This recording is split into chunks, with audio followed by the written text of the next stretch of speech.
pre-trolley days and knew the chronicle of all the families on his line. He's looked that way ever since he had his smash-up, and that's 24 years ago come next February, Harmon threw out between reminiscent pauses. The smash-up, it was, I gathered from the same informant, which, besides drawing the red gash across Ethan Frome's forehead, had so shortened and warped his right side that it cost him a visible effort to take the few steps from his buggy to the post-office window. He used to drive in from his farm every day at about noon, and as that was my own hour for fetching my mail, I often passed him in the porch or stood beside him while we waited on the motions of the distributing hand behind the grating. I noticed that, though he came so punctually, he seldom received anything but a copy of the Bettsbridge Eagle, which he put without a glance into his sagging pocket. At intervals, however, the postmaster would hand him an envelope addressed to Mrs. Zenobia or Mrs. Zeena Frome, and usually bearing conspicuously in the upper left-hand corner the address of some manufacturer of patent medicine and the name of his specific.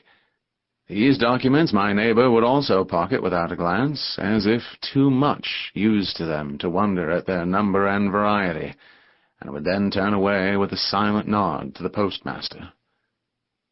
Everyone in Starkfield knew him, and gave him a greeting tempered to his own grave mien. But his taciturnity was respected, and it was only on rare occasions that one of the older men of the place detained him for a word. When this happened, he would listen quietly, his blue eyes on the speaker's face, and answer in so low a tone that his words never reached me. Then he would climb stiffly into his buggy, gather up the reins in his left hand, and drive slowly away in the direction of his farm. "It was a pretty bad smash-up," I questioned Harmon, looking after Frome's retreating figure, and thinking how gallantly his lean brown head, with its shock of light hair, must have sat on his strong shoulders before they were bent out of shape. "Worst kind," my informant assented. "More'n enough to kill most men, but the Fromes are tough. Ethan'll likely touch 100. "Good God!" I exclaimed. At the moment, Ethan Frome, after climbing to his seat, had leaned over to assure himself of the security of a wooden box, also with a druggist's label on it, which he had placed in the back of the buggy, and I saw his face as it probably looked when he thought himself alone. That man touch 100? He looks as if he was dead and in hell now.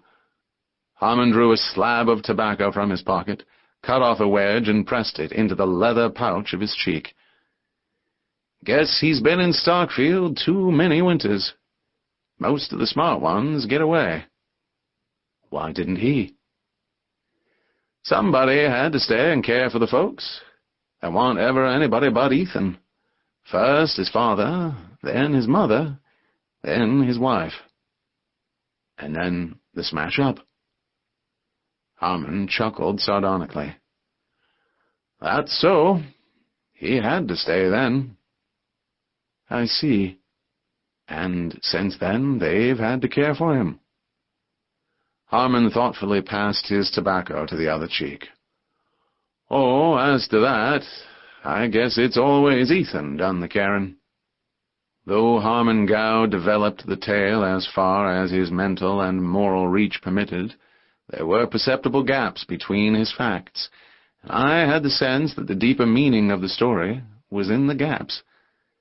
But one phrase stuck in my memory and served as the nucleus about which I grouped my subsequent inferences.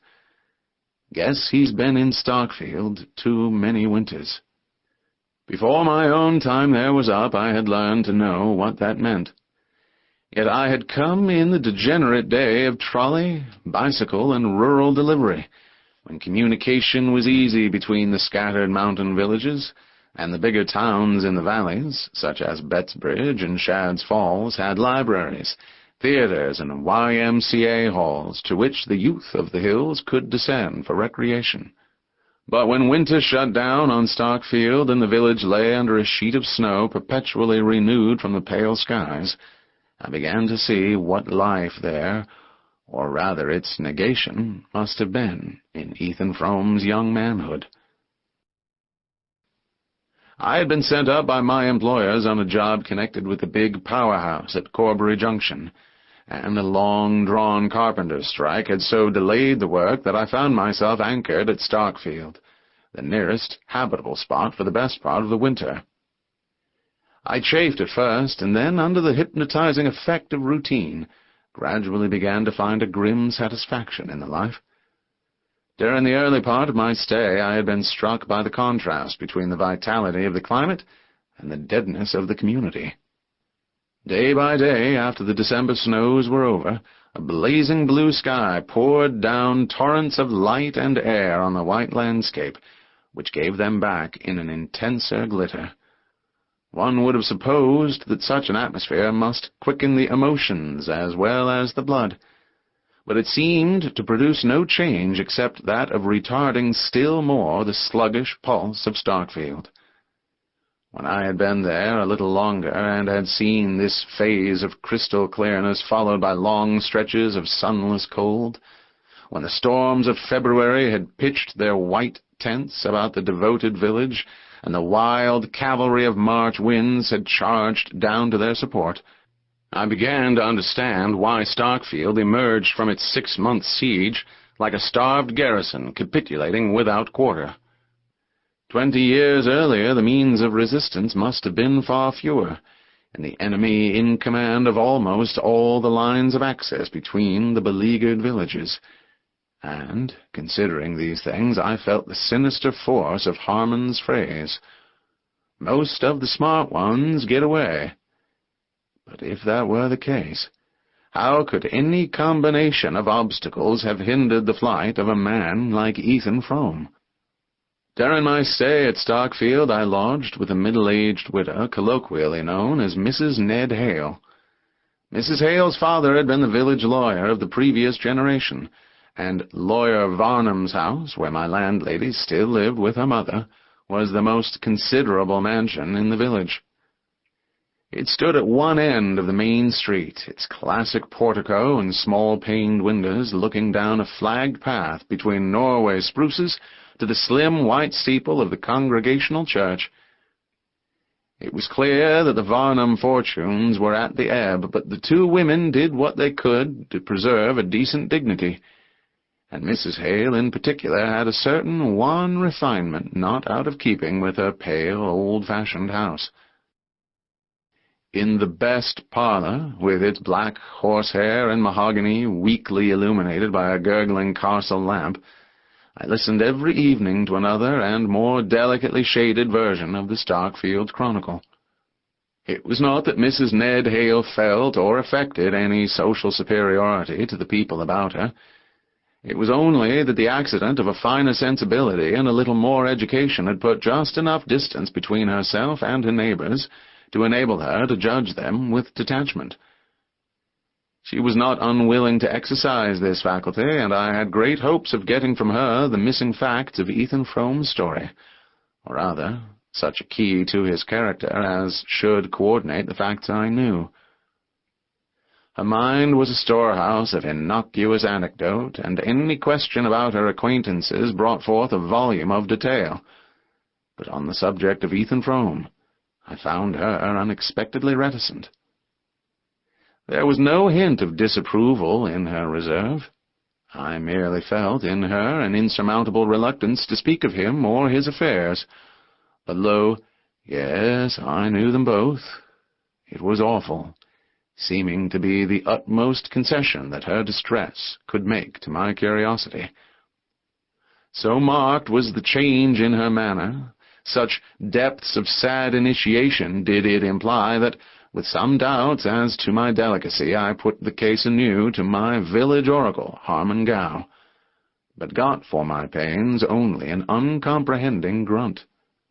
Ruth Varnum was always as nervous as a rat, and, come to think of it, she was the first one to see him after they was picked up. It happened right below Lawyer Varnum's, down at the bend of the Corbury Road, just round about the time that Ruth got engaged to Ned Hale.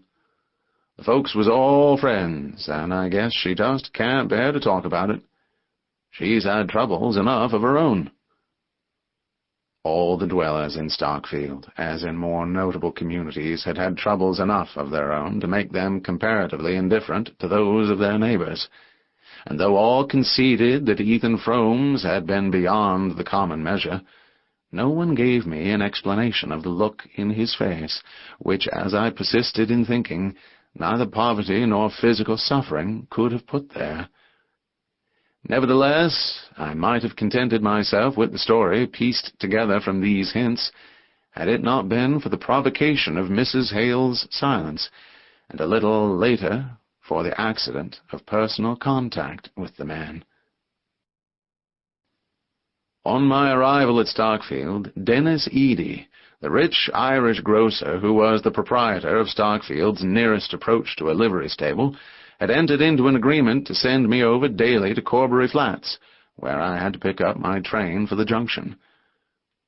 But about the middle of the winter, Eady's horses fell ill of a local epidemic. The illness spread to the other Starkfield stables, and for a day or two I was put to it to find a means of transport. Then Harmon Gow suggested that Ethan Frome's bay was still on his legs, and that his owner might be glad to drive me over. I stared at the suggestion. Ethan Frome? But I've never even spoken to him. Why on earth should he put himself out for me? Harmon's answer surprised me still more. I don't know as he would, but I know he wouldn't be sorry to earn $1. I had been told that Frome was poor, and that the sawmill and the arid acres of his farm yielded scarcely enough to keep his household through the winter. But I had not supposed him to be in such want as Harmon's words implied, and I expressed my wonder. "Well, matters ain't gone any too well with him," Harmon said. "When a man's been sitting around like a hulk for 20 years or more, seeing things that want doing, it eats into him, and he loses his grit.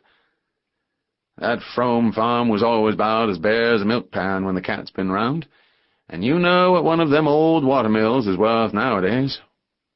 When Ethan could sweat over 'em both from sun-up to dark, he kinda choked a living out of 'em.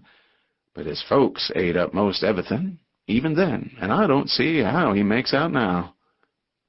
First, his father got a kick, out haying, and went soft in the brain, and gave away money like Bible texts afore he died. Then his mother got queer and dragged along for years, as weak as a baby. And his wife, Zeena, she's always been the greatest hand at doctoring in the county. Sickness and trouble.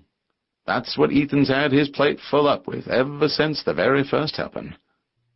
The next morning, when I looked out, I saw the hollow-backed bay between the Varnum spruces, and Ethan Frome, throwing back his worn bearskin, made room for me in the sleigh at his side.